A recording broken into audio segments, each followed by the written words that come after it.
કરવાને માટે કેવળ સંપત્તિ પર્યાપ્ત નથી, સંપત્તિની સાથે સન્મતિ અને એની સાથે સાથે પુણ્ય નામનું બળ જોઈએ છે.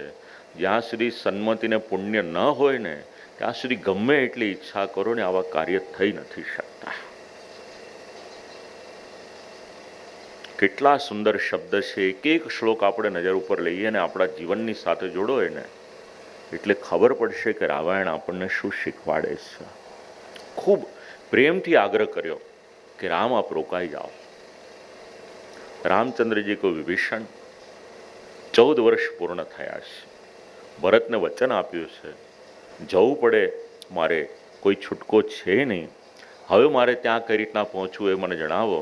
એટલે વિનંતી કરી, પ્રભુ પુષ્પક વિમાન તૈયાર છે, આપ પધારો એમાં. અને શ્રી રામચંદ્રજીએ એ સમયે જે વાનરો હતા એ બધાનો સત્કાર કરવાની શરૂઆત કરી છે. અને પુષ્પકા ગમનોત્સુકા પુષ્પક વિમાનમાં બિરાજમાન થઈ અને પુનઃ પોતાની અયોધ્યા નગરીમાં જવાને માટે તૈયાર થયા છે. કંઈક ને કંઈક ત્યાં આગળ વાતચીત થયો, સંવાદ થયો.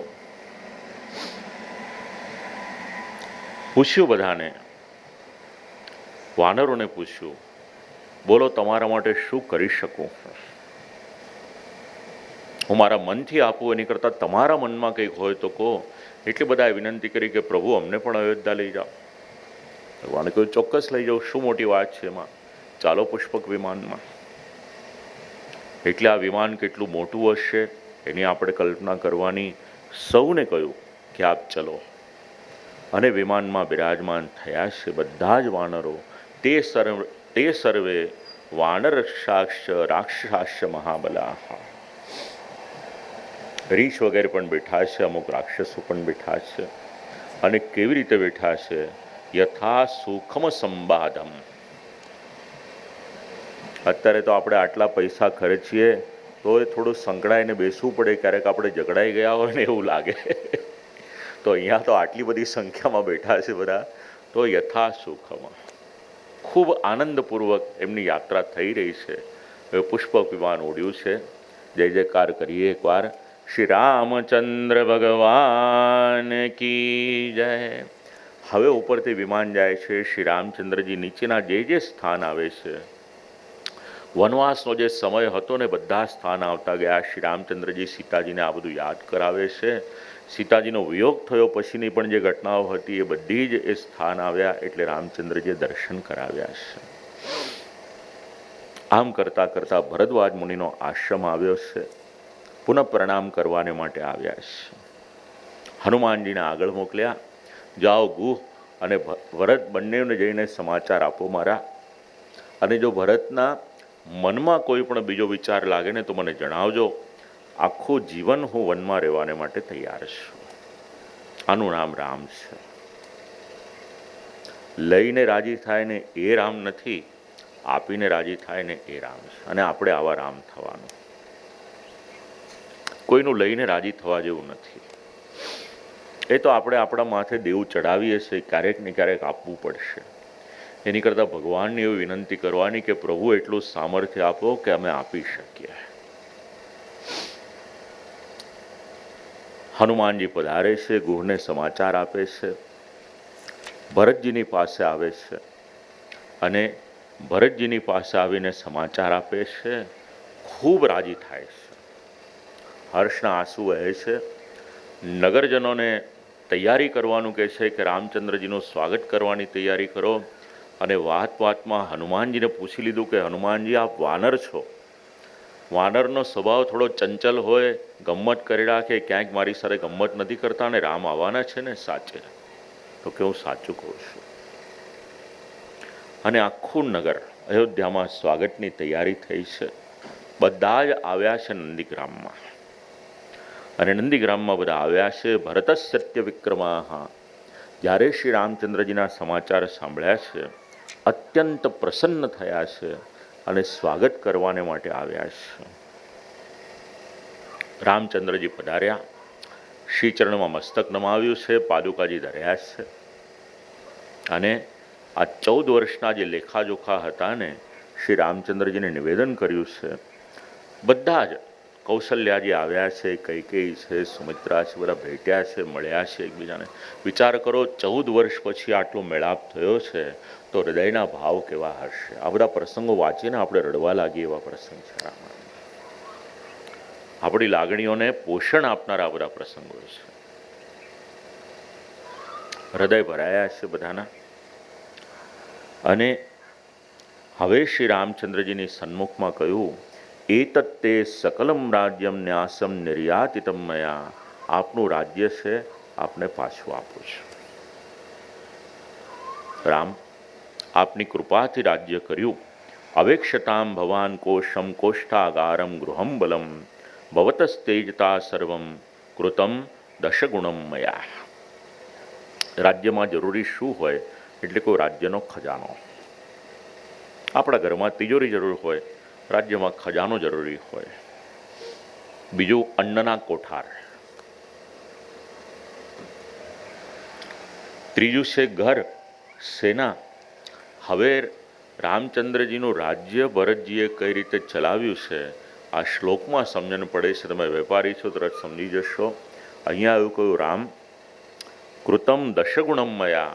આ 14 વર્ષમાં તમે જે સંપત્તિ સોંપીને ગયા હતા ને, આપણા રાજ્યની સંપત્તિ મેં 10 ગણી કરી છે. આજે $5 ટ્રિલિયન ઇકોનોમી કરવાને માટે સરકાર આટલા વર્ષથી ભગીરથ પ્રયાસ કરી રહી છે. બસ આ રાજ્ય છે. ભરતજીએ કહ્યું 10 ગણી સંપત્તિ, બધી જ રીતના ઐશ્વર્ય, એ બધું જ વધેલું છે. બસ આ બધું જ હવે આપ પધરાવો. અને ભરતજીએ શ્રી રામચંદ્રજીને રાજ્ય સોંપ્યું છે. નગરયાત્રા નીકળી છે. શ્રી રામચંદ્રજીની રાજ્યાભિષેક થાય છે. ખૂબ જ જે 14 વર્ષ પહેલાં થવાનું હતું એ હવે થઈ રહ્યું છે. અને શ્રી મહાપ્રભુજી એક નામ આપ્યું રામચંદ્રજીનું, અયોધ્યાપતિ. એટલે અયોધ્યાના પતિ એ હવે શ્રી રામચંદ્રજીનો રાજ્યાભિષેક ત્યાં આગળ થયો છે. બધા સેવામાં ઉપસ્થિત થયા છે. છત્ર છે, ચામર છે, આ બધી સેવાઓ શ્રી રામચંદ્રજીની કરી રહ્યા છે. દેવતાઓ પધાર્યા છે, ગંધર્વો આવ્યા છે, ત્યાં આગળ ગાન કરે છે, અપ્સરાઓ નૃત્ય કરે છે. દરેક સ્થાનમાં આનંદ આનંદ આનંદ. અને અત્યંત સર્વલોક સુખપ્રદાહ, આવું એક નામ શ્રી મહાપ્રભુજી આપ્યું કે સૌને અત્યંત સુખ શ્રી રામચંદ્રજીએ ત્યાં આગળ પ્રદાન કર્યું છે.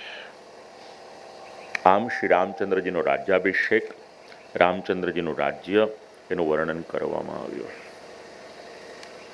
આ એક અવતાર છે પ્રભુનો. આટલા દીર્ઘકાળ સુધી ભૂતલ ઉપર બિરાજમાન રહ્યા છે. આયુષ્યમ આરોગ્યકરમ યશસ્યમ. અને યુદ્ધકાંડ એનો વિરામ કરતાં કરતાં એની સાથે રામાયણ એનું શ્રવણ કરીએ તો કયો લાભ થાય એ પણ સમજાવી દીધું. બ્રાહ્મણ હોય, ક્ષત્રિય હોય, વૈશ્ય હોય, શુદ્ર હોય, દરેકે રામાયણ એને વાંચવું જોઈએ, વિચારવું જોઈએ, સાંભળવું જોઈએ. જે પણ રામાયણ શ્રવણ કરે, આયોજન કરે, એને અલગ અલગ ગ્રહો નડતા હોય તો એને શાંત કરનાર છે. અનેક પ્રકારની આપત્તિઓ આવતી હોય એને દૂર કરનાર છે. અને તે પ્રાર્થિતાન વરાન સર્વાન પ્રાપ્નુવંતિહ રાઘવાદ. મનના જે મનોરથ હોય એ મનોરથને પૂર્ણ કરનાર આ રામાયણનું ચરિત્ર છે. પૂજન અને પાઠ કરવામાં આવે. અહીંયા 9 દિવસ સુધી રામાયણ આપણે પધરાવીને પૂજન કર્યું છે, પાઠ કર્યું છે. તો સર્વ પાપૈહિ પ્રમુચ્યેત. આપણા સર્વ પ્રકારના પાપ હોય એ પાપ એને દૂર કરનાર રામાયણની કથા છે. પણ એક યાદ રાખજો એક વાત, કેવળ પાપ દૂર કરવાને માટે આપણે રામાયણની કથા નથી સાંભળી. આપણે આપણા જીવનમાં વધારે સારી રીતે એક મનુષ્ય તરીકે જીવી શકીએ, સારી રીતે ભક્તિ કરી શકીએ, સારી રીતે ધર્મના પથ ઉપર ચાલી શકીએ, અને આપણા સંતાનોમાં પણ આ સંસ્કાર રહે ને, આ બધા સદભાવથી આપણે આ રામાયણની કથાનું આયોજન કર્યું છે. બાકી તો બધા લાભ એની જાતે મળવાના છે. વગર માંગે જે મળતું હોય માંગવું આપણે શેને માટે? એ તો સામેથી મળે છે આપણને. ઘણા બધા લાભ છે. શ્રોતવ્યમ, દ્વિજાત કોની પાસેથી રામાયણની વાલ્મીકી રામાયણની કથા સાંભળવાની? એટલે શાસ્ત્રનો નિયમ બતાવ્યો, જે બ્રાહ્મણ હોય એ બ્રાહ્મણના મુખેથી વાલ્મીકી રામાયણની કથા શ્રવણ કરવી જોઈએ. દરેક કાર્ય કરવામાં એક અધિકાર જોઈએ. લાયસન્સ ન હોય તો ગાડી ન ચલાવી શકાય, અને ચલાવે તો પછી અકસ્માત થાય. કોઈ પણ કાર્ય કરવાનું હોય ને એના માટે એક અધિકાર જોઈએ. તો કથા શ્રવણ કરવી હોય તો દ્વિજાત એટલે બ્રાહ્મણના મુખે કથા શ્રવણ કરો, આ સમજાવવામાં આવ્યું છે. રામાયણ વિદમ કૃષ્ણમ ષણ્મત પઠત સદા. દરરોજ રામાયણને સાંભળે, પાઠ કરે તો ભગવાન વિષ્ણુ અને શ્રી રામચંદ્રજી અવશ્ય પ્રસન્ન થાય છે. આવું ઘણું બધું સમજાવવામાં આવ્યું છે. અને એક લાભ એ પણ છે કે રામાયણની કથા દ્વારા પિતૃઓ પણ તૃપ્ત થાય છે, એ પણ પ્રસન્ન થાય છે. એટલે આપણા મનના જેટલા મનોરથ હોય ને, એક વાક્યમાં કહું તો બધા અહીંયા પૂર્ણ થાય છે, એવું આ કાવ્ય છે. ભાઈઓ વચ્ચેનો પ્રેમ એની અભિવૃદ્ધિ કરાવનાર આ રામાયણની કથા છે. મંગલકારી છે. ન માંગીએ તો પણ આ રામાયણની કથા દ્વારા સમૃદ્ધિ એની પ્રાપ્તિ થાય છે. ભૌતિક સમૃદ્ધિ પણ વધે, આધ્યાત્મિક સમૃદ્ધિ પણ વધે. દરેક પ્રકારની સમૃદ્ધિ એ વધારનાર, આયુષ્ય, આરોગ્ય, યશ આ બધું આપનાર આ રામાયણની કથા છે. આવું મહાત્મ્ય સમજાવ્યું. યુદ્ધકાંડનો વિરામ થાય છે. પ્રેમથી આપણે જય જયકાર કરીએ. શ્રી રામચંદ્ર ભગવાન કી.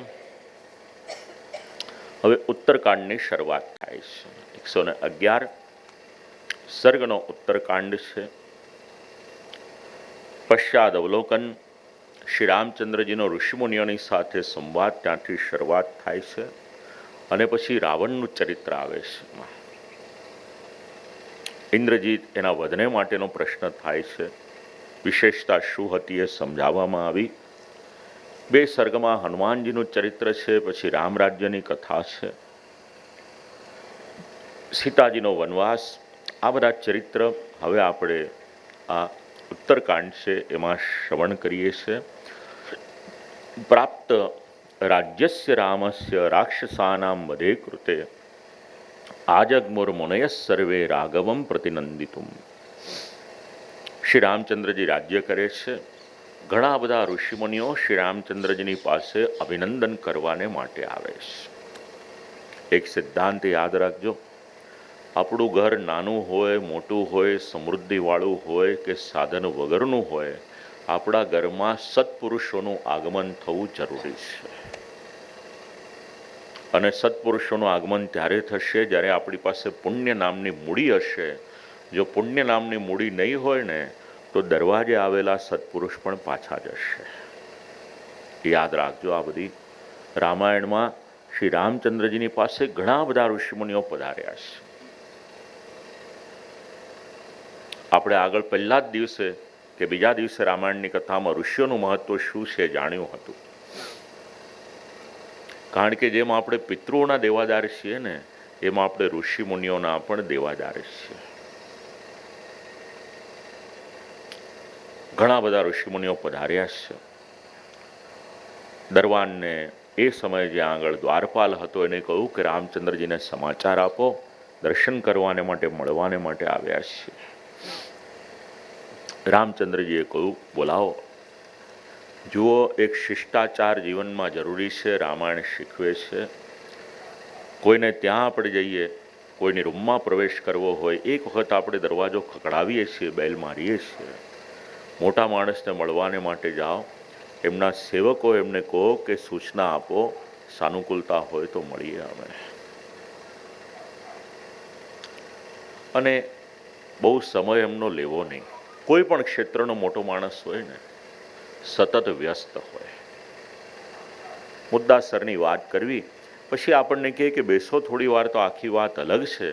પણ જે વ્યક્તિની સમયની કિંમત હોય ને, તો એ અમાન્ય આપણે પણ જાળવવી જોઈએ. ઋષિમુનિઓ પધાર્યા, સમાચાર આપ્યા. રામચંદ્રજીએ કહ્યું કે બધાને બોલાવો. બિરાજમાન કરવાને માટે સુંદર મજાના સુવર્ણના આસન આપ્યા છે. કુશ એની પર પાથરવામાં આવ્યા છે. વેદ વેદતા મહર્ષિઓ ત્યાં આગળ પધાર્યા છે. અને મહારાજ, હવે તો રાજ્યમાં કુશળને આનંદ જ છે. આ બધો વધ કર્યો અને એમાં પણ રાવણનો તો વધ કર્યો, કુંભકર્ણનો વધ કર્યો, પણ ઇન્દ્રજીતનો વધ કર્યો ને એ બહુ મોટી વાત હતી. આશ્ચર્ય થયું શ્રી રામચંદ્રજીને કે એવું તો શું હતું? કિમ પ્રશંસત રાવણીમ, રાવણના પુત્રનો આટલો બધો પ્રશંસા કેમ કરો છો કે એનો વધ કર્યો? એટલે આખું રાક્ષસ કુળ ક્યાંથી આવ્યું? ઋષિમુનિઓ એના મૂળમાં જઈ અને કહેવાની શરૂઆત કરે છે કે બ્રહ્માજીને ત્યાં પુલસ્ય નામના એક ઋષિનો જન્મ થયો છે. તૃણબિંદુની કન્યાની સાથે વિવાહ થયા. એમને ત્યાં વિશ્વવા નામના મુનિનો જન્મ થયો અને વિશ્વવાને ત્યાં વૈશ્રવણ એટલે કુબેર એમનો જન્મ થયો છે. કહ્યું કે મને રહેવાને માટે નગરી જોઈએ છે. તપસ્યા કરી, દેવતાઓએ આશીર્વાદ આપ્યા, લોકપાલ બનાવ્યા. પહેલાં આપણે ત્યાં દિવાળીના દિવસે ચોપડા પૂજન થતું હતું. પછી ધીરે ધીરે કોમ્પ્યુટર આવ્યા એમ ચોપડા પૂજનનો ક્રમ બંધ થયો. પણ ચોપડા પૂજન કરનાર વેપારી હોય ને એમાં લખતા હતા શરૂઆતમાં શી લખે, સવા લખે, 5 ચાંદલા કરે, સ્વસ્તિક કરે. પછી લખે એમાં કે મહાલક્ષ્મીજીની કૃપા હોય, કૃપા રહેજો, સરસ્વતી દેવીની કૃપા રહેજો, ઈષ્ટદેવની કૃપા રહેજો. અને આ બધા વાક્યોની સાથે એક વાક્ય એવું પણ લખતા હતા કે કુબેર ભંડારીની કૃપા રહેજો. બસ આ કુબેર જે ભંડારી બન્યા છે ને, લોકપાલ બન્યા છે, એનો પ્રસંગ અહીંયા આગળ છે. બ્રહ્માજીએ વરદાન આપ્યું છે. એમણે તપસ્યા કરી છે પહેલાં, અને તપસ્યા કરી, હજારો વર્ષ સુધી તપસ્યા કરી. એટલે બ્રહ્માજીએ કહ્યું શું જોઈએ? તો કે મને લોકપાલ બનાવો. તો કે અવશ્ય બનાવો. ચોથા લોકપાલ બનાવવામાં આવ્યા છે. આપણે ત્યાં આમ તો 10 દિશા છે, 10 દિશાઓના અલગ અલગ દેવો છે. આપ આટલા બધા યજ્ઞ કરો છો, બલિદાન આપવામાં આવે છે. એમાં 10 દિક્પાલ એટલે 10 દિશા જે છે એ 10 દિશાઓના અલગ અલગ દેવતાઓ છે. જુઓ, આપણું ધર્મશાસ્ત્ર દરેકને યાદ કરે છે સત્કર્મમાં, અને એ દેવતાઓને પણ પ્રસન્ન કરવાને માટે બલિદાન આપવામાં આવે છે. એટલે એમને આહાર ઇત્યાદિ આપવામાં આવે છે. પુષ્પ દ્વારા સ્વાગત થાય છે, દીપ પ્રજ્વલિત કરવામાં આવે છે. કહ્યું કે જુઓ, તમને પદ આપવામાં આવું છું. ઇન્દ્ર, વરુણ અને યમની સાથે તમને ચોથા લોકપાલ તરીકે નિયુક્તિ કરવામાં આવે છે. લો, મારી પાસે આ એક વિમાન છે, તમને આપું છું. દેવતાઓની સમાન એમને બનાવ્યા છે. પિતાની પાસે આવ્યા. લોકપાલ તો બન્યો, પણ રહેવાને માટેની નગરી નથી. પિતાએ કહ્યું એક કામ કરો, પહેલા રાક્ષસો નિવાસ કરતા હતા એ લંકા નગરીમાં જઈને રહો. જો લંકાનો આખો ઇતિહાસ અહીંયાથી આપણને મળે છે. કોઈ લંકા નગરીમાં જઈને રહો તમે. પછી યક્ષ અને રાક્ષસ એમની ઉત્પત્તિ થઈ. હેતી, પ્રહેતી, વિદ્યુતકેશ. વિદ્યુતકેશ એને સંધ્યાની પુત્રી સાથે લગ્ન થાય છે. સુકેશ નામનો દીકરો થાય છે. સુકેશને ત્યાં દેવવતી દ્વારા માલ્યવાન, સુમાલી અને માલી આ 3 પુત્રનો જન્મ. આ બધા રાક્ષસોની આખી સૃષ્ટિ છે, એનું વર્ણન છે. ત્રણેય તપસ્યા કરી, બ્રહ્માજીની પાસેથી વરદાન મેળવ્યા છે. અને વરદાન મેળવ્યા એટલે માલ્યવાન, સુમાલી અને માલી વિશ્વકર્માને કહેશે કે નગર બનાવી આપો. માલ્યવાનના વિવાહ થાય છે સુંદરીની સાથે, સુમાલીના કેતુમતીની સાથે અને માલીના વસુદાની સાથે, અને આખો વંશ આગળ ચાલે છે. બીજી તરફ દેવતાઓ ભગવાન શંકરની પાસે, મહાદેવજીની પાસે આવે છે. એકત્ર થઈને બધા ભગવાન વિષ્ણુની પાસે આવ્યા. કારણ કે બધા જ દેવતાઓ આવીને ફરિયાદ કરે છે કે રાક્ષસોનો કેર એ દિવસે દિવસે વધતો જાય છે. યુદ્ધ કરવાને માટે આવે છે. ભગવાન વિષ્ણુની પાસે આવ્યા છે એટલે રાક્ષસોનો સંહાર કર્યો છે. બધા ત્યાંથી પલાયન થયા છે. આમ કરતાં કરતાં રાક્ષસોનો પ્રવેશ થયો છે. એ સમય રસાતલમાં ભગવાનની પાસે આવીને વિનંતી કરે છે.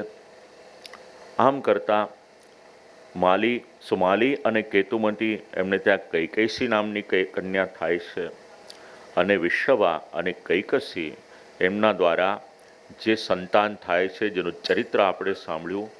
રાવણનું એક નામ મેં આપ લોકોને કહ્યું હતું પહેલાં, યાદ છે? કયું નામ કહ્યું હતું? 10મા હતા એટલે કયું નામ કહ્યું હતું? દશગ્રીવ.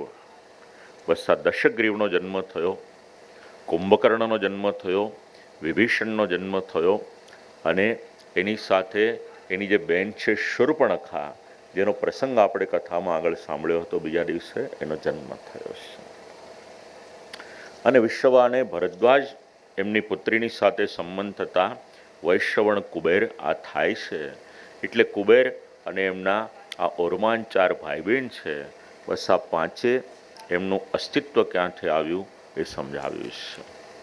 સંધ્યાકાળના સમયે કૈકસી વિશ્વવાની પાસે આવે છે.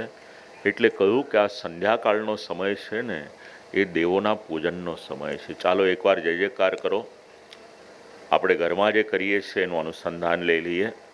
શ્રી રામચંદ્ર ભગવાન કી. સંધ્યાકાળના સમયના કેટલાક નિયમ છે. એક વાક્યમાં એટલું યાદ રાખવાનું, કોઈ પણ ભોગમાં સંધ્યાકાળના સમયે આસક્ત નહીં થવાનું. બને ને તો ભગવાનનું નામ લેવાનું. દીવો કરો, કોઈ પાઠ કરી શકો તો કરો. ઘણા ઘરોમાં આપણે જોઈએ છે પોતે પાઠ ન કરી શકે તો યુટ્યુબના માધ્યમ દ્વારા કે અન્ય માધ્યમ દ્વારા પણ કંઈક સારું એમને ત્યાં મંગલ વગાડવામાં આવે છે. કાળની અસર એ મનુષ્યના મનોમસ્તિષ્ક ઉપર થાય છે, અને જો ખોટા કાળમાં ન કરવાનું કાર્ય કરીએ તો પરિણામ શું આવે? એના પરિણામ રૂપે રાવણનો જન્મ થયો છે, કુંભકર્ણનો જન્મ થયો છે. આસુરી વૃત્તિ. હવે રાવણનું સામર્થ્ય કેટલું છે એનો પરિચય મળે છે. એક દિવસ કુબેર વિમાન લઈને આવે છે. કુબેર એક દિવસ પોતાનું વિમાન લઈને આવે છે. રાવણની મા રાવણને કહે છે કે જો આ તારો ભાઈ સામર્થ્યવાન છે, તું બી કર કંઈક. એટલે કોઈ ભલે માતાપ કરવા જઉં છું. એટલે રાવણ, કુંભકર્ણ અને વિભીષણ આ ત્રણેય જણ તપ કરવા જાય છે. આપણે માનીની એટલા વર્ષની તપસ્યામાં લખી છે, પણ આ બધી ત્રેતા યુગની વાત છે એટલે એટલા વર્ષ હોઈ શકે. 10,000 વર્ષનું તપ કર્યું છે. જુઓ, કોઈ એવું માનતું હોય ને કે રામાયણમાંથી કંઈ પણ બનવું સરળ છે, તો આપ ચરિત્ર વાંચીને વિચાર કરજો કે રાવણ બનવું પણ સરળ નથી. રાવણે પણ 10,000 વર્ષનું તપ કર્યું છે. કોઈ પણ પાત્ર લઈ લો રામાયણનું, કંઈક ને કંઈક આપણને શીખવા મળશે. એટલે ત્યાં આગળ તપ કર્યું છે. હવે કોઈ ન કરી શકે એ પ્રમાણે તપ કર્યું છે. રાવણના તપમાં વિશેષતા એ 1,000 વર્ષ થાય ને એટલે પોતાનું એક માથું કાપી નાખે. આમ 9,000 વર્ષ વીત્યા, 10,000 વર્ષ. હવે 10મું માથું કાપવાનો પ્રસંગ આવ્યો ને ત્યારે બ્રહ્માજી દર્શન આપવા આવ્યા. શું જોઈએ? તો કે અમરત્વ જોઈએ. તો કે અમરત્વ નહીં મળે, બીજું કંઈ માંગ. એટલે રાવણે લિસ્ટ આપ્યું આખું કે હું આમના દ્વારા ન મરું. શ્રી રામચંદ્ર ભગવાન કી. કાલે નહીં કહું જે બોલો. હવે 1/4 કલાક બાકી છે, પ્રેમથી બોલો ને ભલા માણસ. શ્રી રામચંદ્ર ભગવાન કી. રાવણે વરદાન માંગ્યું. જુઓ, સામર્થ્યવાન વ્યક્તિ પોતાના જીવનમાં ક્યાં થાપ ખાય છે એ અહીંયા વરદાન દ્વારા સમજવા મળે છે. બ્રહ્માજીને વિનંતી કરી. સુપર્ણ નાગ યક્ષાણામ દૈત્યદાનવ રક્ષસામ અવધ્યોયમ પ્રજાધ્યક્ષ દેવતાનામ ચ શાશ્વત. જો અમરત્વ ન આપો તો ગરુડ, નાગ, યક્ષ, દૈત્ય, દાનવ, રાક્ષસ, દેવતાઓ આ કોઈ મને મારી ન શકે. અવધ્ય થઈ જવું એટલું મને કહો, એટલો મને આશીર્વાદ આપો, વરદાન આપો. કારણ કે બાકીનાની તો મારી સામે કોઈ વિષાદ નથી, અને એમાં પણ મનુષ્યોને તો હું ગણકારતો નથી. બસ આ રાવણનો અહંકાર. 2 શબ્દ વધારે બોલ્યો હોત તો કદાચ આ રીતે વધ ન થાત ને બીજો કોઈ કારણ થાત. એમાં બ્રહ્માજી કહ્યું જેવી તારી ઈચ્છા. પછી કુંભકર્ણનો વરદાન માંગવાનો પ્રસંગ આવ્યો. એટલે દેવતાઓએ બ્રહ્માજીને વિનંતી કરી કે આને ના આપશો, કારણ કે ઘણા બધા ઋષિમુનિઓને ખાઈ ગયો છે, માણસોને મારી નાખે છે. જો આને આવું વરદાન આપશો તો મુશ્કેલી થશે. એટલે બ્રહ્માજીએ સરસ્વતીજીને આજ્ઞા કરી. સરસ્વતી આવી અને બિરાજમાન થાય છે કુંભકર્ણની જીભ ઉપર.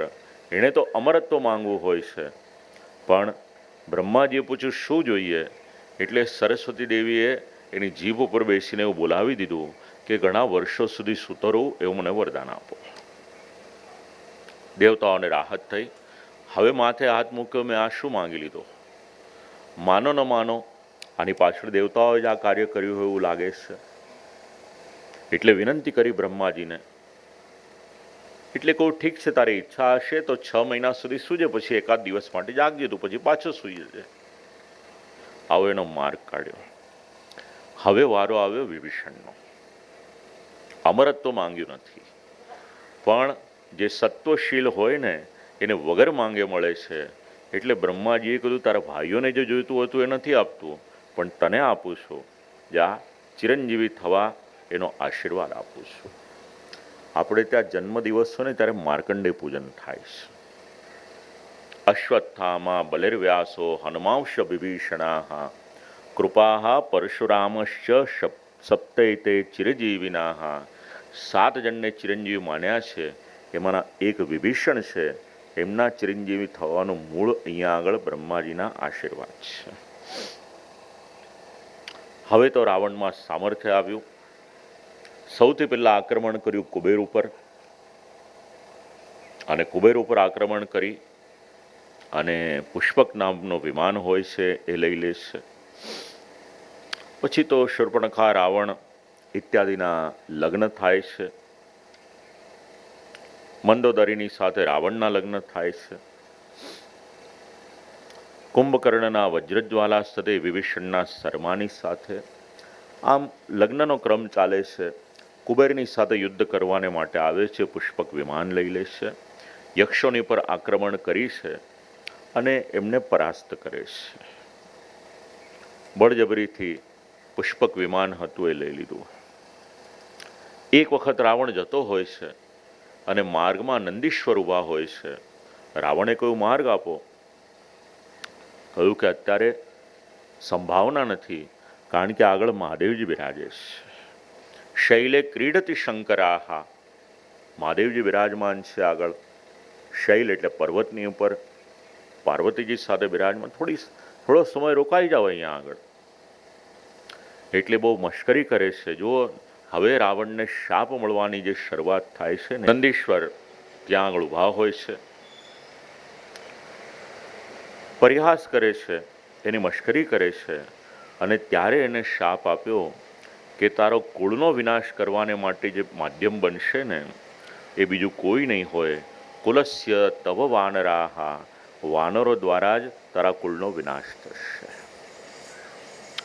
યાદ રાખજો, રામાયણના ચરિત્રમાંથી શીખજો, જીવનમાં ક્યારેય પણ કોઈની પણ અકારણ મશ્કરી કરશો નહીં, અને કોઈને સામાન્ય માનશો પણ નહીં. હવે રાવણ આગળ જાય છે. મહાદેવજી અપ્રસન્ન થાય છે, અને મહાદેવજી જે શૈલ ઉપર બિરાજમાન હોય છે, પર્વત ઉપર બિરાજમાન હોય છે, રાવણ એને ખસેડવા જાય છે, અને મહાદેવજી ક્રોધ કરે છે. એટલે ઉપરથી શિલાઓ પડવાની શરૂઆત થાય છે. શિવ તાંડવ સ્તોત્ર પ્રસિદ્ધ છે. રામાયણમાં એનો ઉલ્લેખ નથી, પણ અહીંયા આગળ એવું કહેવામાં આવ્યું છે. વિવિધૈ સ્તોત્રૈ.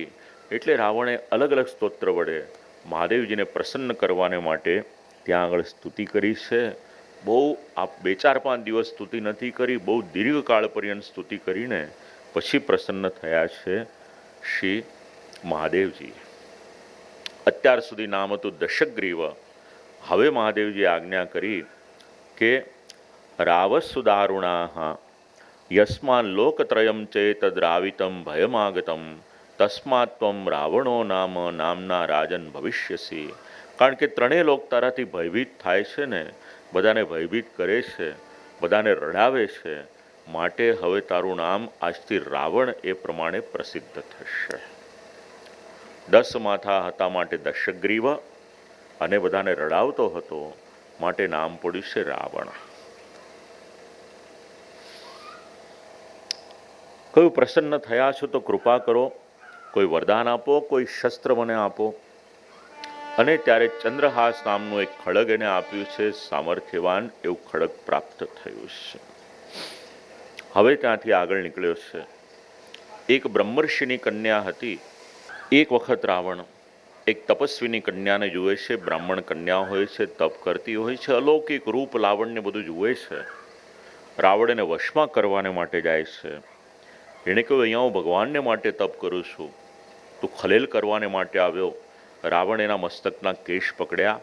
આ વેદવતીએ પોતાનો હાથ એ પ્રમાણે ચલાવ્યો કે કેશ કપાઈ ગયા. અને આ વેદવતીએ રાવણને શાપ આપ્યો કે એક સમય આવશે તારા વિનાશનું કારણ હું બનીશ. અને એ જ વેદવતી કન્યા બીજા જન્મમાં સીતાજી તરીકે એમનો પ્રાદુર્ભાવ થાય છે. આ રાવણને મળેલો બીજો શાપ. આવા ઘણા બધા શાપ મળ્યા છે. પછી મરુતને ત્યાં રાવણ જાય છે, અને બધા દેવતાઓ અલગ અલગ રૂપ ધારણ લે છે. હંસ, કાચિંડો, મોર, કાગડા, આ બધાને ત્યાં આગળ વરદાન આપવામાં આવે છે. અનરણ્ય એનો વધ કરે છે, વરદાનની પ્રાપ્તિ થાય છે. નારદજીની પ્રેરણાથી યમરાજની પાસે યુદ્ધ કરવાને માટે જાય છે. અને યમરાજ જ્યારે મારવાને માટે તૈયાર થાય છે, એટલે બ્રહ્માજી સમજાવે છે કે એને મારશો નહીં, કારણ કે મારા દ્વારા વરદાન પ્રાપ્ત થયું છે, એટલે સામર્થ્યવાન થયો છે, એટલે પ્રયાસ કરશો તો પણ મારી નહીં શકો. પછી નિવાત કવચ એમની સાથે મૈત્રી થાય છે, વરુણદેવની પાસે આવીને પરાજિત કરે છે.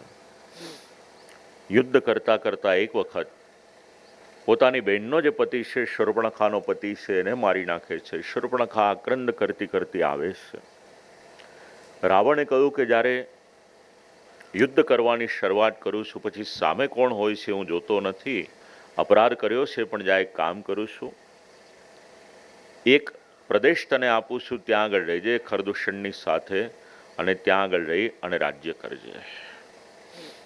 આમ કરતા કરતા મેઘનાદનો જન્મ થાય છે. જ્યારે રાવણને ત્યાં દીકરાનો જન્મ થાય છે, એનો અવાજ બહુ ભયંકર હોય છે. ત્યારે મેઘની જેવો અવાજ કરે છે, માટે એમનું નામ થાય છે મેઘનાદ.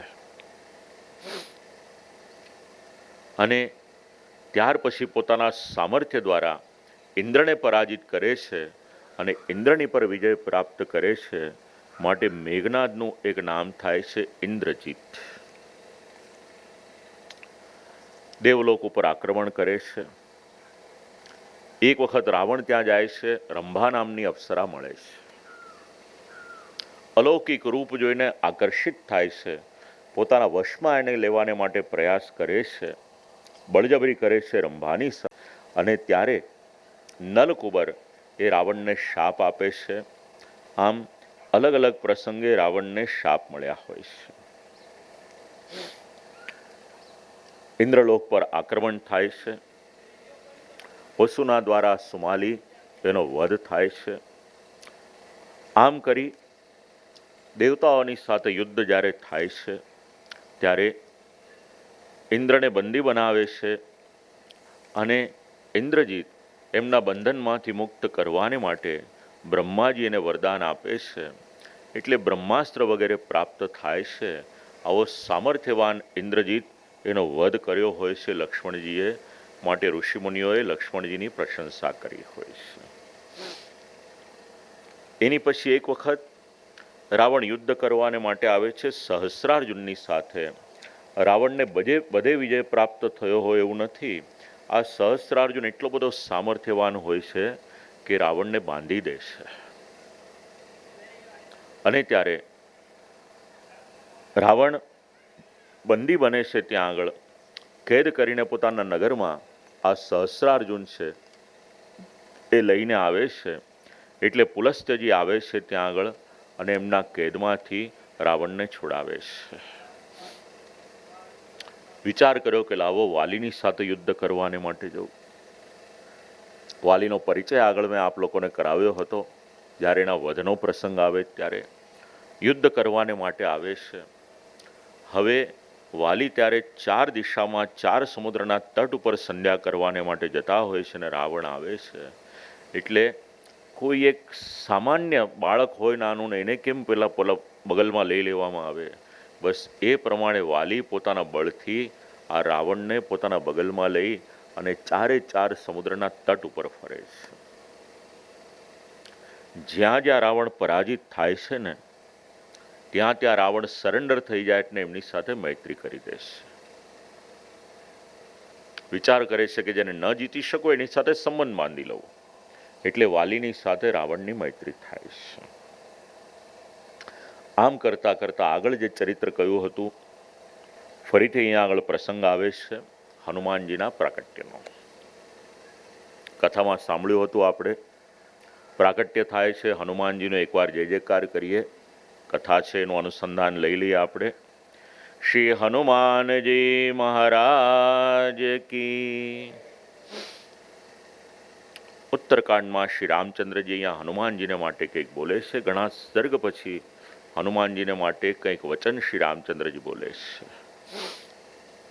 અગસ્ત્ય મુનિની સાથે જે સંવાદ થયો હતો અને એના અનુસંધાનમાં હનુમાનજીના પ્રાકટ્યની કથા આવી હતી.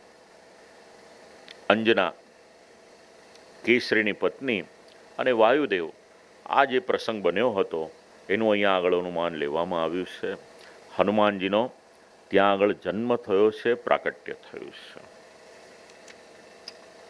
ખૂબ સામર્થ્ય હોય છે, પણ એ સામર્થ્ય આવ્યું ક્યાંથી? એટલે જે પણ મળે છે, આપણે સાંભળ્યું હતું સૂર્યોદય થતો હોય અને ફળ સમજીને ત્યાં આગળ જાય છે અને લેવાને માટે. એવી જ રીતે અહીંયા એમાં ઉમેરો કર્યો છે કે ઐરાવત હાથીને જુએ છે. અવાજ આવે છે બરાબર કે ધીમો લાગે છે? બરાબર છે. ઐરાવત હાથીને જુએ છે. વિચાર કર્યો કે લાવો આ પણ ફળ લાગે છે એટલે એમને ખાવા જાય છે. એટલે ઇન્દ્રથી સહન નથી થતું અને એક અહીંયા મુક્કો પેલો લગાવે છે અને ત્યારથી હનુમાનજીનો આ જે ભાગ છે ને એ સોજી જાય છે. મતિમાન મારુતાત્મજા. અને વાયુ પોતાનો સંચાર બંધ કરે છે એટલે બધા જ દેવતાઓ ભગવાનની પાસે આવે છે અને આવેલા દેવતાઓ ત્યાં આગળ પ્રસન્ન કરે છે. અને પછી બધા જ જો હનુમાનજીનું સામર્થ્ય ક્યાંથી આવ્યું ને એ અહીંયા આગળ આપણને જાણવા મળે છે. દરેક દેવતાઓ હનુમાનજીને આશીર્વાદ આપે છે.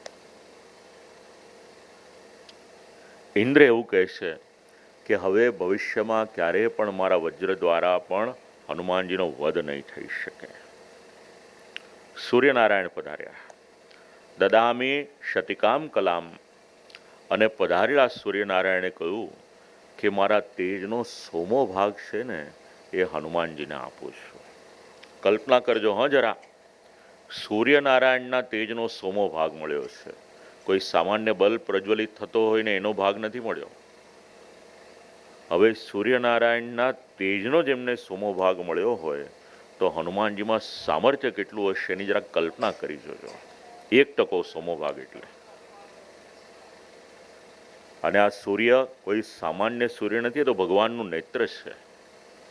કરોડો વર્ષથી પ્રકાશ થાય છે છતાં પણ સૂર્યમાંથી કંઈ ઘટ્યું નથી. કંઈ આખી પૃથ્વીને તેજ આપે છે. એની સાથે સાથે બુદ્ધિમતામ વરિષ્ઠમ આપણે બોલીએ છીએ. અહીંયા આગળ સૂર્યનારાયણના વચન છે, જે શાસ્ત્રનું અધ્યયન કરશે આ બધું જ શાસ્ત્રનું જ્ઞાન આપીશ. અને હનુમાનજી સમાન જ્ઞાની બીજું કોઈ નહીં થઈ શકે. જે ચરિત્ર સાંભળ્યા ને એની સાથે આ વાક્યોનો, આ બધા વરદાનો એનું અનુસંધાન લઈ લેજો. જ્યારે હનુમાનજી બોલવાની શરૂઆત કરે છે ને, આપણે સાંભળ્યું હતું કોમ્યુનિકેશન સ્કિલ વિશે, એનું મૂળ અહીંયા છે. વરુણદેવ આવ્યા છે. મારા પાશ દ્વારા પણ આ બાળકનું મૃત્યુ નહીં થાય. યમરાજ આવ્યા. યમરાજનો દંડ કોઈની પર પણ પડે તો મૃત્યુ થઈ જાય. યમરાજ કે મારો દંડ છે ને એનાથી પણ મૃત્યુ નહીં થાય અને કાયમને માટે નિરોગી રહેશે. બહુ મોટું વરદાન છે નિરોગી રહેવાનું. આપણી પાસે બધું હોય પણ જો સ્વાસ્થ્ય સારું ન હોય તો શું કરશું આપણે? નિરોગી રહેવાનું વરદાન આપ્યું. મહાદેવજી આવ્યા, કુબેર આવ્યા છે. કુબેરે કહ્યું કે મારી ગદા હશે એનાથી પણ વધ નહીં થાય. વિશ્વકર્મા આવ્યા, એમણે પણ ત્યાં આગળ વરદાન આપ્યું છે. અને હમણાં જે પ્રમાણે આપણે ચિરંજીવીને માટે વિભીષણનો ઉલ્લેખ કર્યો એ પ્રમાણે હનુમાનજી પણ ચિરંજીવી છે. આપણે અહીંયા જોઈ શકીએ કે ન જોઈ શકીએ પણ કોઈને કોઈ સ્વરૂપમાં હનુમાનજી એ ઉપસ્થિત હોય. હનુમાંશ્ય વિભીષણા ચિરંજીવી થયા છે. બ્રહ્માજીએ કહ્યું બ્રહ્મદંડથી પણ અવધ્ય થશે. વાયુદેવ પધાર્યા અને મારુતાત્મજા જે કહીએ છીએ આવા ઘણા બધા આશીર્વાદ દેવતાઓએ આપ્યા છે. હવે હનુમાનજીને સામર્થ્ય મળ્યું એટલે ઋષિમુનિઓને ત્યાં જાય છે, આશ્રમમાં જાય છે, વૃક્ષ તોડી નાખે છે, ફળફૂલ ખાવા હોય તો ખાય, નહીંતર એને ત્યાં વેરવિખેર કરી નાખે છે. હવે બધાએ વિચાર કર્યો કે આટલું બધું સામર્થ્ય છે પણ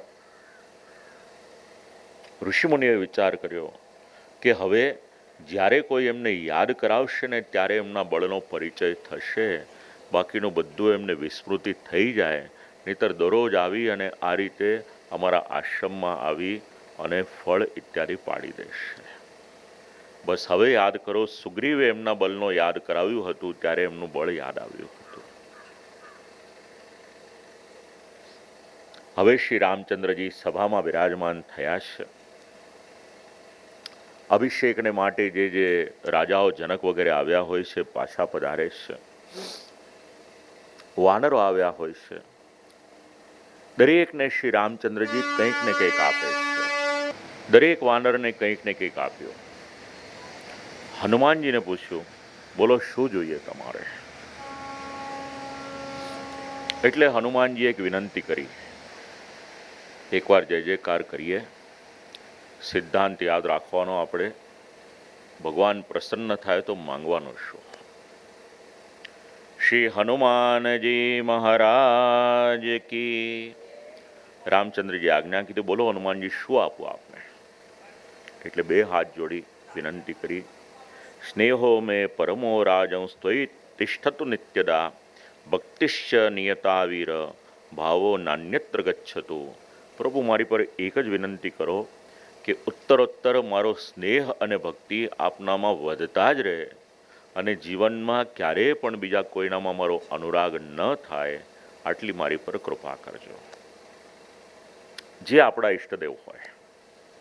રામાયણ આપણને શીખવે છે કે ભગવાનની પાસે કે દેવની પાસે માંગવાનું શું. આ લઈ જવાનું આપણે રામાયણમાંથી. બીજી વિનંતી કરી, પ્રભુ યાવદ રામકથા વીર ચરિષ્યતિ મહીતલે તાવત શરીરે વત્સ્યંતુ પ્રાણા મમન સંશયા.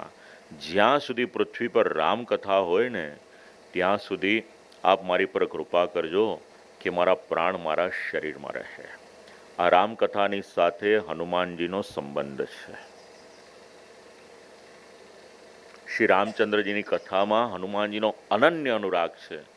અને જ્યારે શ્રી મહાપ્રભુજી પણ પધારે છે ચિત્રકૂટ, અયોધ્યા વગેરે સ્થાને, અને જ્યારે શ્રી રામચંદ્રજીના ચરિત્રનું વર્ણન કરતા હોય છે ને ત્યારે શ્રવણ કરવાને માટે હનુમાનજી પણ ત્યાં પધારે છે. આ તો બધા 550 વર્ષ પહેલાનો પ્રસંગ છે.